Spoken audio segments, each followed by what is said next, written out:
Crown चक्र के द्वारा ऊर्जा फैल रहा है पूरे शरीर में, ऊर्जा फैल रहा है और आप बहुत रिलैक्स हो गए हैं। You are a very healthy and happy person. आप बहुत रिलैक्स हैं, वेरी रिलैक्स।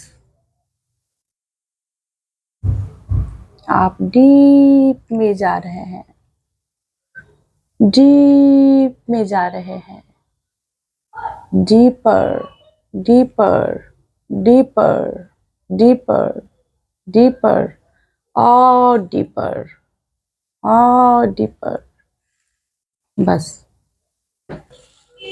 अंकित, आप सबसे पहले ये बताइए मुझे कि आपको क्या प्रॉब्लम था और आप यहाँ क्यों आए हिप्नोथेरेपी के पास? मेरे सर में बहुत दर्द रहता था पहले।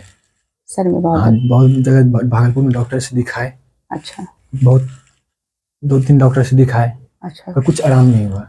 अच्छा। कोई बताया आपका नाम कि आप कलकत्ता में रहती हैं। अच्छा। आपके पास जाने के लिए अच्छा। पहले तुम लगा कि नहीं जाना चाहिए, इतना दूर है। हाँ। कुछ होगा या नहीं होगा। आप इतने दूर से मेरे पास ट्रीटमेंट के लिए आए, ये मेरी भी मन में चल रहा था कि जाना चाहिए कि नहीं जाना, भाग्य है कि मुझे आपकी सेवा का मौका मिला। मन में चल रहा जाना चाहिए कि नहीं जाना, इतना दूर है, कुछ होगा कि नहीं होगा। 2 डॉक्टर से दिखाया, कुछ हुआ ही नहीं। पहला थेरेपी में आप स्माइल दे रहे थे कि क्या है ये? नहीं, पहली बार आए तो लगा कि जैसे बैठे, लगा मन में लगा कि नहीं इससे क्या होगा, कुछ नहीं, सब तो ऐसे ही है, बोलने से कुछ होता है। डॉक्टर दवाई दिया, उससे कुछ हुआ ही नहीं, तो बोलने से क्या होगा।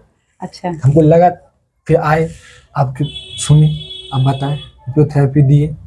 उसके बाद मन इतना शांत हुआ, मतलब लगा कि पूरा डीप में चले गए, एकदम मन शांत। आप मन में लगा कि आप बोलते रहे और हम सुनते रहे। ऐसा लग रहा था एकदम आपको? एकदम अच्छा फील हो रहा था। अच्छा। आए 2 बार, ये मेरा तीसरा बार है। 2 बार आए तो बहुत आधा से ज्यादा दर्द खत्म ही हो चुका था। थोड़ा सा था तो सोचे एक बार और मैम से दिखा लेते हैं। अच्छा। जो है वो खत्म हो जाए। अच्छा, तो अब आप बिल्कुल ठीक हो चुके हैं। अब ये दर्द आपको फिर कभी नहीं आएगा। अपने आप को ये बताइए कि जो था वो चला गया। ये मन में डर कभी मत रखिएगा कि आएगा क्या, यही कारण हो जाता है आने का। क्योंकि ये जो हमारा सबकॉन्शियस माइंड है, ये प्रोग्रामिंग उसका था। अब कैसे क्या हुआ आपकी लाइफ में ये तो आपको भी पता नहीं होगा, मुझे भी नहीं मालूम, लेकिन ये सबकॉन्शियस माइंड का ही प्रोग्रामिंग था। और वहाँ जो मैसेज मैंने भेजा कि आपको कोई पेन नहीं है, तो उसने उसे एक्सेप्ट किया। कई बार होता है कि एक थेरेपी के बाद भी ठीक हो जाते हैं लोग, लेकिन 3 थेरेपी भी बहुत कम है। बहुत लोगों को 5-6 थेरेपी के बाद भी आराम नहीं होता है, 7-8 थेरेपी लेना पड़ जाता है। लेकिन आप बहुत लकी हैं कि मेडिसिन से ठीक नहीं हुआ और हिप्नोथेरेपी आप पर बहुत काम किया। तो खैर, आप अपना ख्याल रखिए। और आप क्या करते हैं ये बताइए? एग्जाम का तैयारी करते हैं, पढ़ रहे हैं। अभी तो एसएससीजीडी का एग्जाम दिए थे। अच्छा अच्छा, ठीक है। मन लगा के पढ़िए। और आप सर दर्द की वजह से आपकी मम्मी बता रही थी कि आप पढ़ाई नहीं कर पा रहे हैं। बहुत ज्यादा पढ़ने बैठते तो सर दर्द करने लगता था। अच्छा। इसी कारण पढ़ नहीं पाते थे। घर में किसी को कुछ बोल देते, सर दर्द ज्यादा होता तो कोई कुछ बोलता है अच्छा। तो नेगेटिव में कुछ बोल देते, वो पॉजिटिव बोल रहा था। हाँ। कुछ हमें लगता था नेगेटिव है, कुछ सर दर्द कर रहा था, उसके कारण कुछ बोल देते थे। चिड़चिड़ापन आ रहा था। घर में भी सबको लगता था कि अजीब तरह से कर रहा है।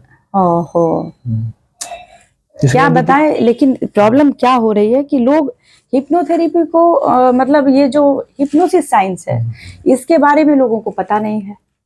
और गवर्नमेंट भी इसका प्रचार ज्यादा नहीं कर रही है, क्योंकि ये तो इसमें कोई मेडिसिन नहीं दिया जाता है। नहीं, ये तो हमें भी लगा, शुरू में आए तो पहले लगा कि नहीं इससे क्या होगा। डॉक्टर मेडिसिन दिया, सब कुछ किया, ये बहुत चेक किया, तो उसके आप बाद लोगों बोला पे कि बहुत अच्छा आपके ऊपर काम किया। और चलिए, आप बहुत लकी हैं कि आप मेरे पास पहुंच गए और आप पे काम भी कर दिया। तो ठीक है अंकित जी, अपना ख्याल रखिए और मन लगा के पढ़ाई कीजिए। अब कोई कुछ बोलता भी है तो उससे पॉजिटिव ही लीजिए। और जैसा मैंने आपको काउंसलिंग में बताया था कि कोई कुछ भी बोलता है, आप किस तरह उस चीज़ों को लेते हैं, इस पे फोकस करना है। आप कैसे एक्सेप्ट कर रहे हैं, हमेशा यही ध्यान में रखिए कि कुछ भी है, आपको किस तरह से एक्सेप्ट करना है उस चीज़ों को। ये आपका काम है, आपके ऊपर है ये। ये आपको कोई नहीं बताएगा, क्योंकि आप किस तरह से ले रहे हैं, सामने वाले आपके मदर फादर जो भी हो, उनको यह नहीं पता कि आप किस बातों को कैसे लेंगे, लेकिन आपको ये पता है कि किस तरह से आप लेने से क्या होता है। जैसे आपने बताया कि कोई कुछ बोला तो सर में दर्द आ जाता था, तो अब कोई कुछ बोला तो उसको सुनिए, फिर एक बार अच्छे से सोचिए, अगर निगेटिव है तो हटाइए उसको, वो तो आप लेंगे तभी आएगा, नहीं लेंगे नहीं आएगा। ठीक है, थैंक यू।